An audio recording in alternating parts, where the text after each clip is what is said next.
এই তো আপু আলহামদুলিল্লাহ ভালো আছি, ভালো আছেন? আপনি এই মুহূর্তে জিয়া উদ্যানে উপস্থিত হয়েছেন, কখন আসছেন? না, এই সর্বপ্রথম আসলাম। ওনাকে সরাসরি দেখার খুব ইচ্ছা ছিল, কিন্তু দুর্ভাগ্যবশত ওনাকে মানে জীবিত অবস্থায় দেখতে পারলাম না। এখানে আসছিলাম ওনার কবর জিয়ারত করার জন্য, এই আর কি। এখানে অনেকেই আসছে, তা আমিও আসছি এখানে। খুব মানে খুব ভালো একজন মানুষ ছিলেন, এই আর কি। অনেকে বলেছিল তো অনেক রকম হচ্ছে, আমরা দেখেছি যে অনেক সময় অনেক রকম বিতর্কে জড়াইছে, আবার হচ্ছে বিতর্ক থেকে দেখা গেল যে অনেক মানুষ ওনার মৃত্যুর পর লাখো লাখো মানুষ এখানে উপস্থিত হয়েছে।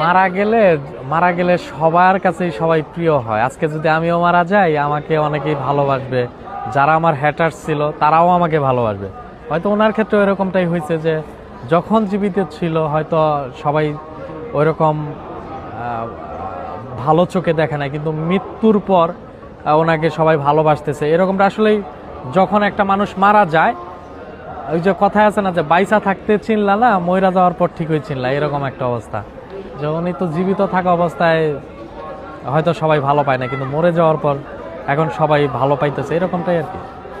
ভাই, আপনি একজন কন্টেন্ট ক্রিয়েটর হয়ে একজন রাজনৈতিক দলের যে প্রধান তার কবর জিয়ারত করতে আসছেন, সেটা কেমন ভাবে নিচ্ছেন?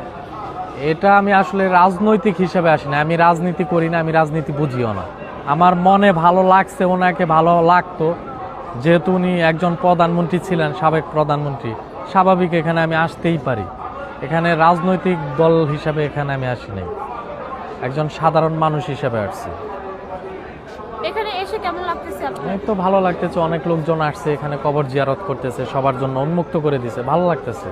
সবাই তো যেদিন মৃত্যুবরণ করছিল সেদিন জানাজায় অংশগ্রহণ করেছিল, সেদিন কি আপনি কিন্তু এসেছিলেন? দুর্ভাগ্যবশত আমি ওই দিন আসতে পারি নাই।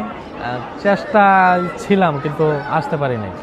কোথা থেকে আসছেন আপনি? আমি এখন আসছি বাইপাইল থেকে। বাইপাইল। ধন্যবাদ ভাইয়া। ওকে ওকে, ভালো থাকবেন।